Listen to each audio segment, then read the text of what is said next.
Hello students, आज हम discuss करने जा रहे हैं next method concentration of ore के लिए।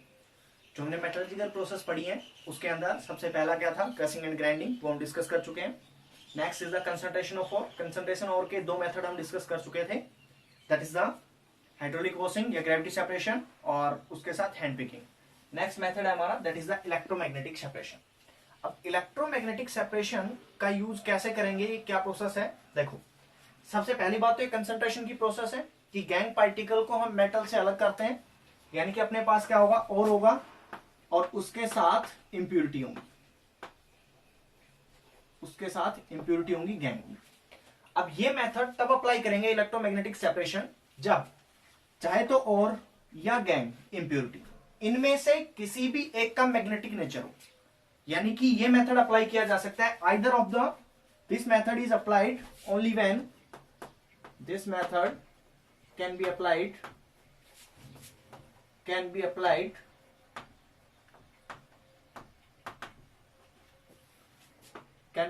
when or either or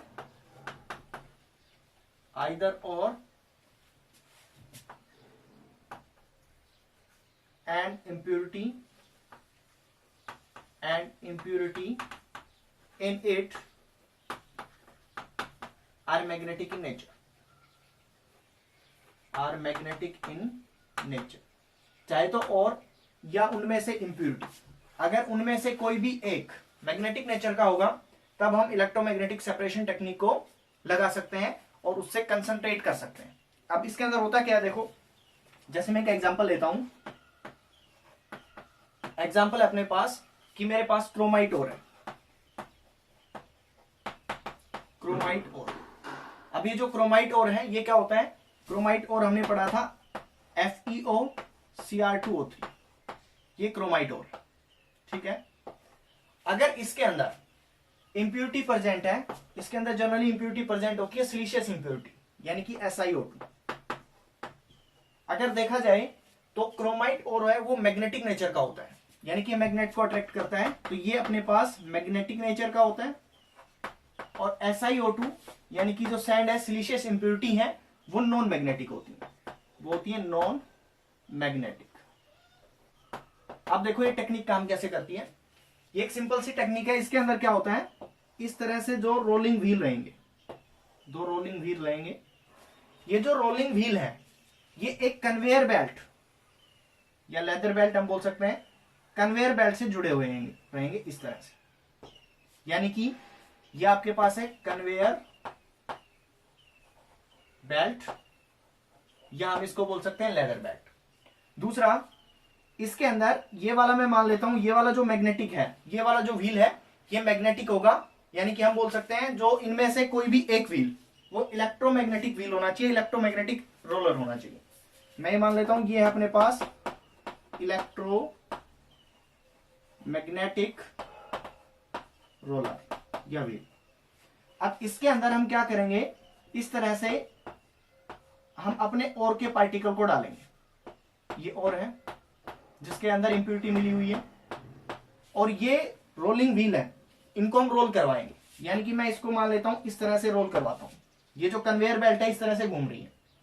अब होगा क्या, सोचना एक बार, जब ये ओर के पार्टिकल आएंगे इस बेल्ट के साथ तो इस व्हील तक आ जाएंगे इस तरह से,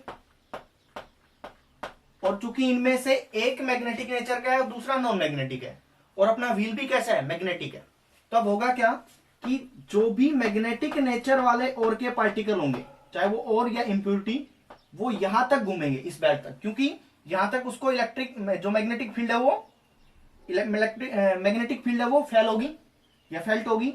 अब इसका मतलब ये हुआ कि इसके अंदर जो ओर के अंदर ओर प्लस इंप्यूरिटी थी, उनमें से जो इंप्यूरिटी रहेगी या जो नॉन मैग्नेटिक सब्सटेंस रहेगा वो तो यहीं से नीचे गिर जाएगा, यानी कि नॉन मैग्नेटिक सब्सटेंस है वो यहां पे कलेक्ट हो जाएगा। यहां पे हम कुछ कलेक्टर लगा देंगे, यहां पे मेरे को मिलेगा non magnetic substance, non magnetic substance.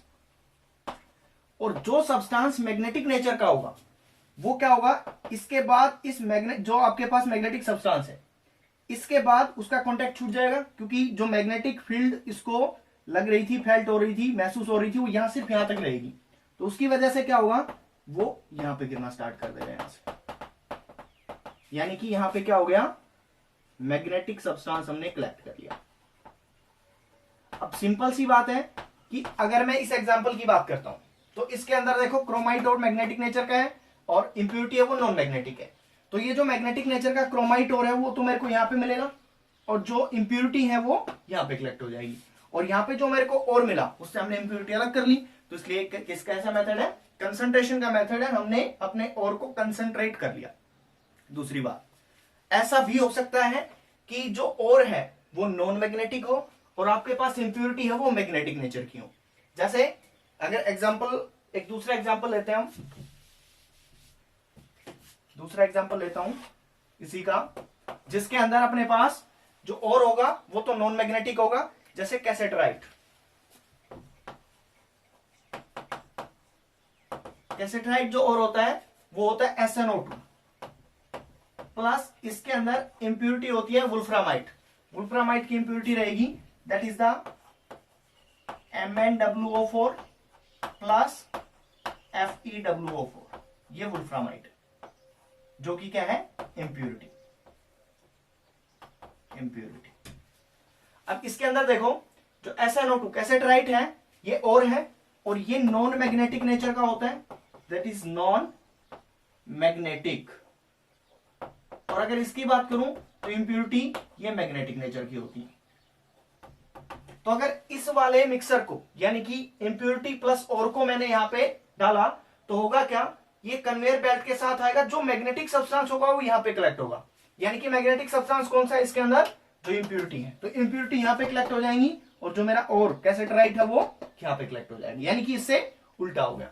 ध्यान रखना ये वाली टेक्निक तभी लगा सकते हैं जब चाहे तो आपके पास और या इंप्योरिटी उनमें से कोई एक मैग्नेटिक नेचर का होना चाहिए। अगर दोनों मैग्नेटिक है तब भी नहीं लगा सकते, अगर दोनों नॉन मैग्नेटिक है तब भी हम इसको यूज नहीं कर सकते। तो ये आपके पास थर्ड टेक्निक थी, that is the electromagnetic separation.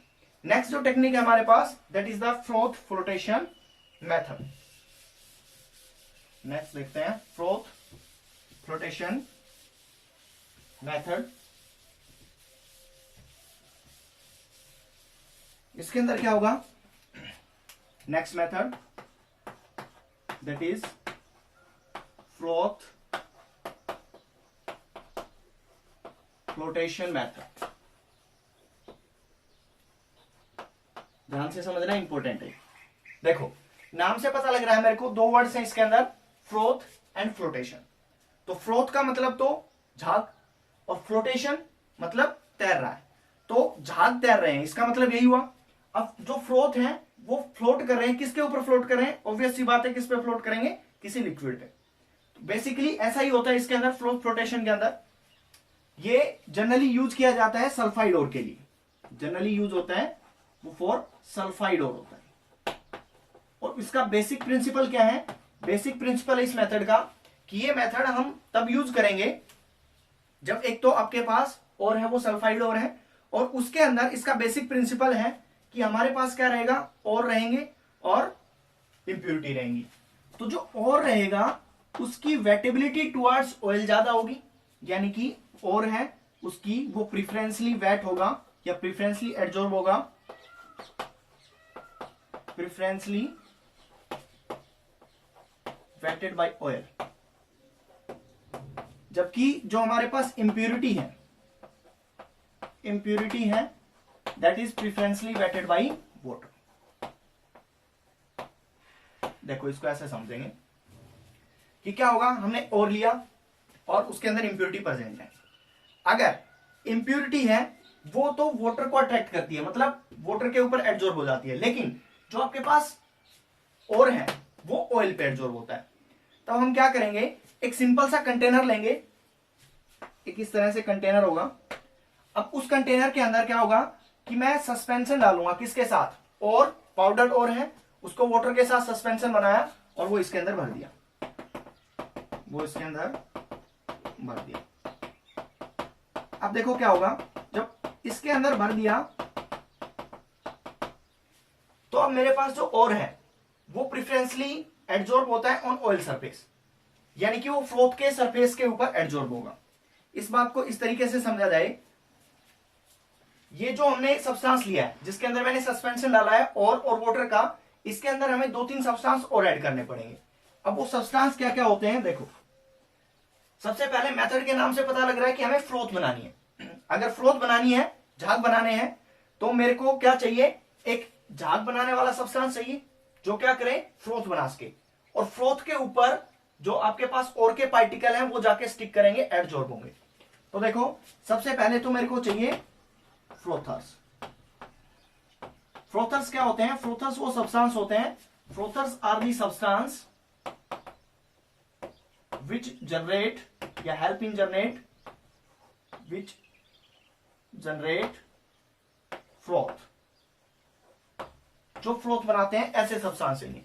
ऐसे सब्सटेंस होते हैं जैसे आपके पास हो गया pine oil, camphor oil, pine oil, ठीक है।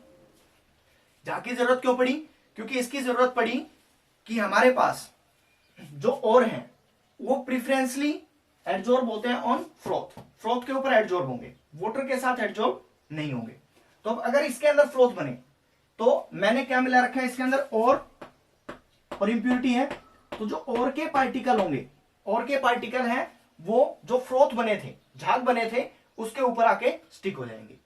अब क्या है कि फ्लोथ तो बन गया और उस पर और का पार्टिकल भी क्या हो गया, एडजॉर्ब हो गया। लेकिन अगर फ्लोथ स्टेबल नहीं है, मतलब जो फ्लोथ बना और वो जैसे ही बना जैसे ही टूट गया, इसका मतलब क्या हुआ, इसका मतलब ये हुआ और का पार्टिकल पहले इससे साथ एडजॉर्ब हुआ था फ्लोथ के साथ, झाग के साथ, वो दोबारा से इसके अंदर मिक्स हो गया। तो मेरे को क्या करना पड़ेगा, ये जो फ्लोथ है, जो झाग बने हैं, इनको स्टेबल करना पड़ेगा। इसके अंदर कोई एक ऐसा सब्सटेंस डालना पड़ेगा जो क्या करे, इन फ्लोथ को स्टेबलाइज कर दे, इनका लाइफ टाइम पीरियड बढ़ा दे, इनकी लाइफ बढ़ा दे। तो उसके लिए हम इसके अंदर डालते हैं फ्लोथ स्टेबलाइजर।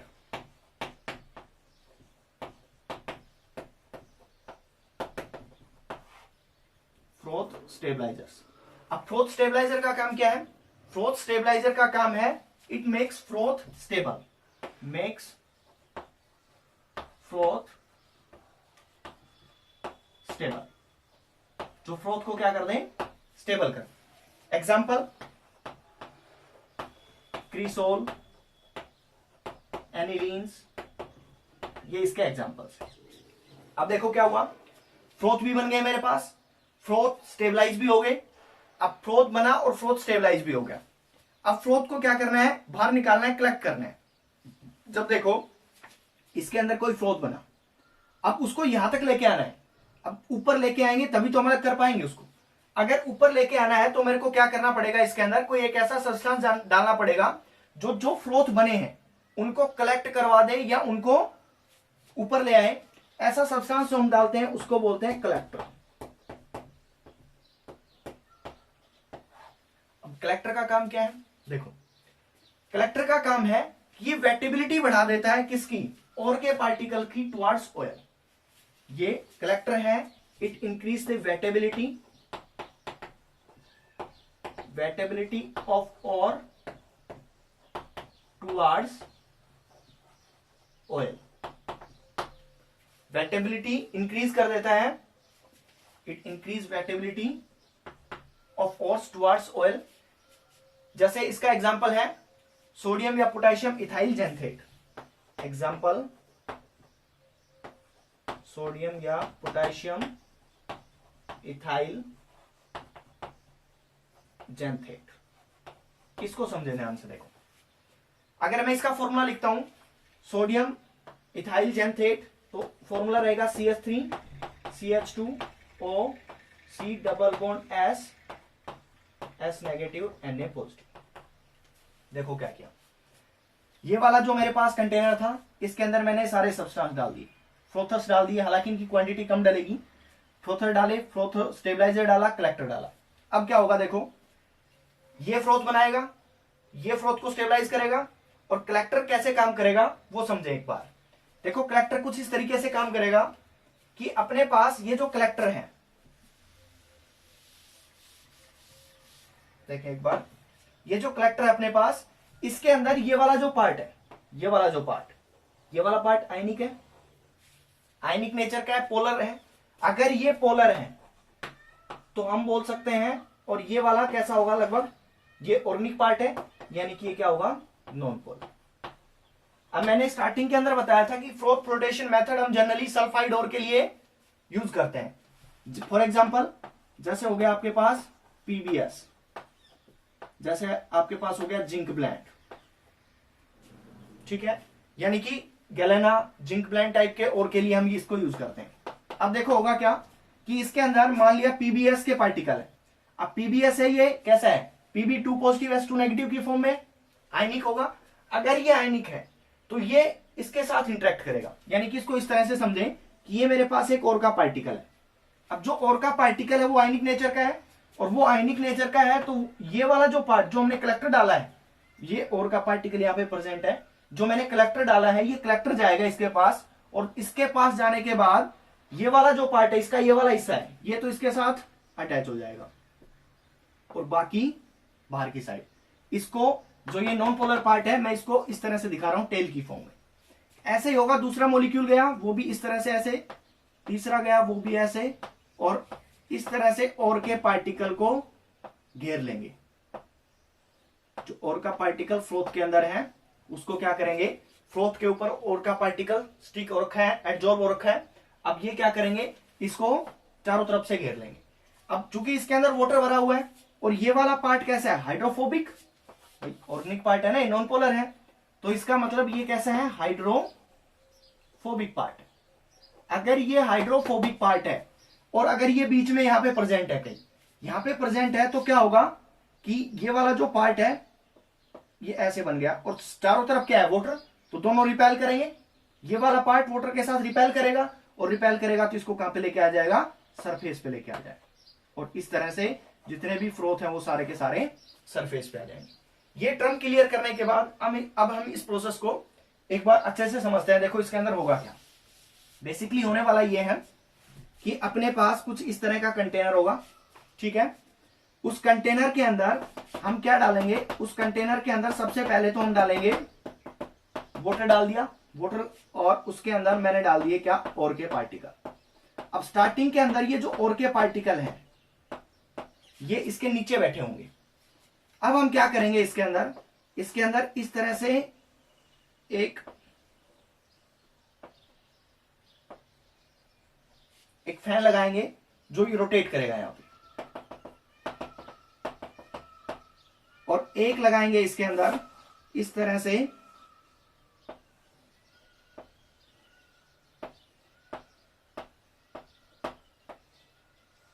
एक ऐसी पाइप लगाएंगे जहां से हम पास करेंगे एयर, कंप्रेस्ड एयर।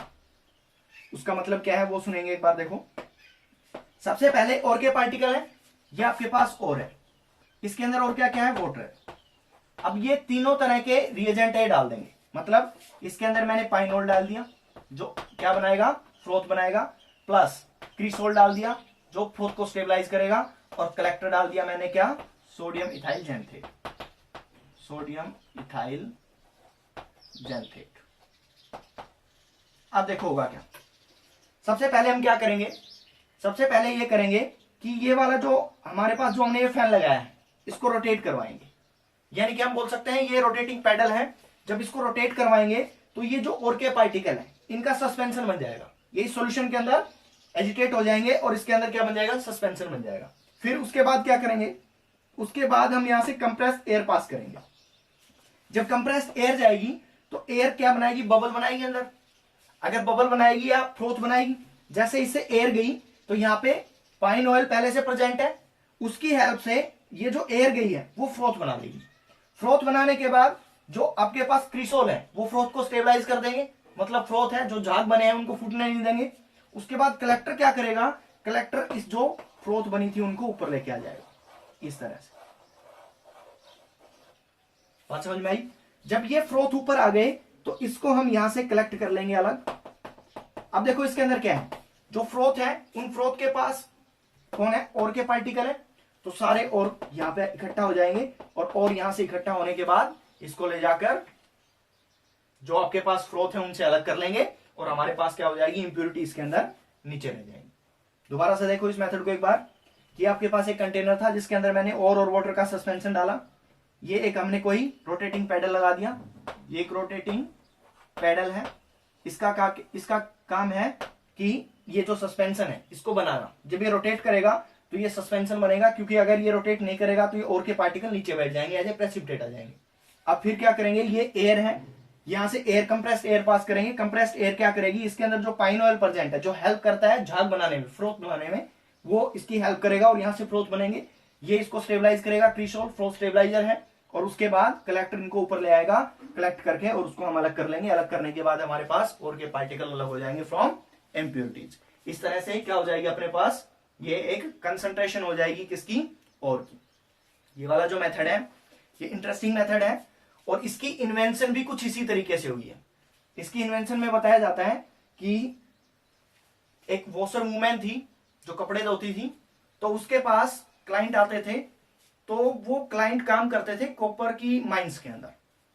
तो कॉपर की माइंस के अंदर जब वो काम करते थे तो क्या हुआ, वो रोज उनके कपड़े धोती, तो वो देखती कि जब कपड़े को भिगोती है, वो किसी बीकर के अंदर कपड़े को डालती है, तो उसके अंदर जो मड मिट्टी या सैंड जो लगी होती है वो तो कंटेनर के नीचे सेटल डाउन हो जाती है, लेकिन जब उसके अंदर वो डिटर्जेंट या कोई भी उस बाथ टब के अंदर कुछ भी सर्फेक्टेंट डालती है, तो उसमें से कुछ सब्सटेंस ऐसे होते हैं जो उस झाग के अंदर, यानी कि जो फ्रोथ बनते हैं उसके अंदर आ जाते हैं।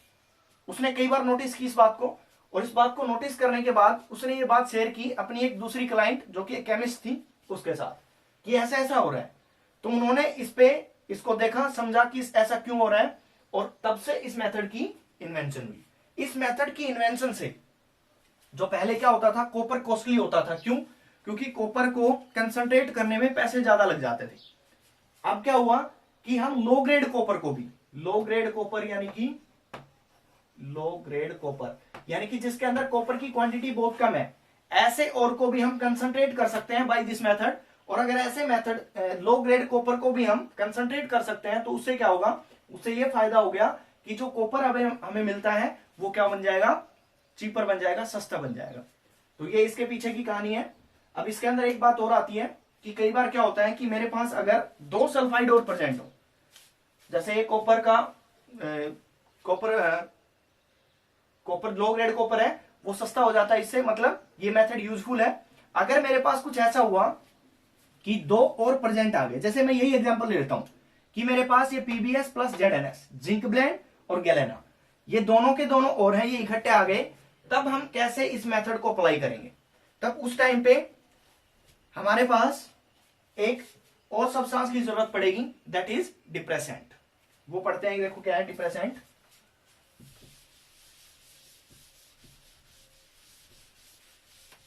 अगर ऐसा हुआ कि मेरे पास पीबीएस भी प्रेजेंट है प्लस जेडएनएस भी प्रेजेंट है, पीबीएस भी प्रेजेंट है और जेडएनएस भी प्रेजेंट है, मान लिया इसकी क्वांटिटी कम है, ये एज ए इंप्योरिटी है और ये मेरे पास मेन और है। अब मेरे को फ्रोथ फ्लोटेशन मेथड अप्लाई करना है, तो या तो हम क्या करें, अब मेरे को सिर्फ एक चाहिए इन दोनों में से। अगर ये मेथड मैं अप्लाई करता हूं तो ये तो सब सल्फाइड के लिए अप्लीकेबल है, तो ये दोनों के दोनों क्या हो जाएंगे, फ्रोथ के अंदर आ जाएंगे, झाग के अंदर आ जाएंगे, और इन दोनों को अलग करना पड़ेगा हमें, तब भी क्या हुआ, इंप्योरिटी तो सेम रहेगी। तो हम इसके अंदर सब्सटेंस यूज करते हैं, उनको बोलते हैं डिप्रेसेंट। इस केस में जो डिप्रेसेंट यूज करेंगे वो यूज करेंगे NaCl। इसका काम क्या होता है, ये जो डिप्रेसेंट हम यूज करते हैं इसका काम ये होता है इनमें से किसी भी एक और के साथ रिएक्ट करके और वो उसको वाटर सोल्यूबल बना देता है। अगर वो उसको वाटर सोल्यूबल बना देगा तो क्या होगा, वो वाला और जो वाटर सोल्यूबल बन गया वो ऑयल या फ्रोथ के जाके एडजॉर्ब नहीं होगा। अगर फ्रोथ पे जाके एडजॉर्ब नहीं होगा तो क्या हो जाएगा, वो सिर्फ वाटर के अंदर रह जाएगा और उसको दूसरे वाले को हम अलग कर लेंगे। जैसे इसके अंदर बात करें तो ये जेडएनएस है, ये डिप्रेसेंट का काम क्या है, ये वो सब्सटेंस होते हैं, substance which makes water soluble complex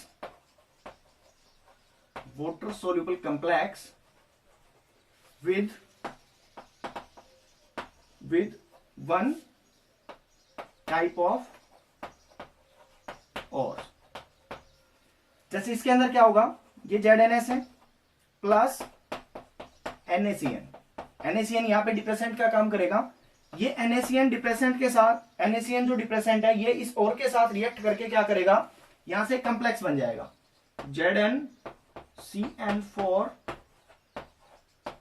Na2। ये वाला जो कॉम्प्लेक्स है ये वाटर सोल्यूबल है। अगर अब ये वाटर सोल्यूबल बन गया तो अब देखो ये दोनों और थे, उनमें से ये तो वाटर सोल्यूबल बन गया, मतलब ये तो वाटर के अंदर आ गया और ये वाला फ्लोथ के साथ चला जाएगा और इस तरीके से हम PbS को क्या कर लेंगे, कंसंट्रेट कर लेंगे। इंप्योरिटी जो ZnS की थी वो हम इसको हटा देंगे।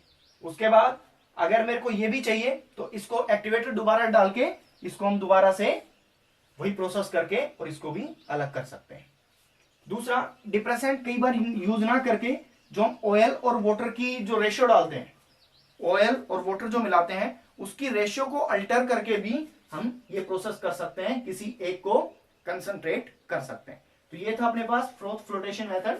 नेक्स्ट जो हमारा मेथड रहेगा that is the chemical method, that is leaching.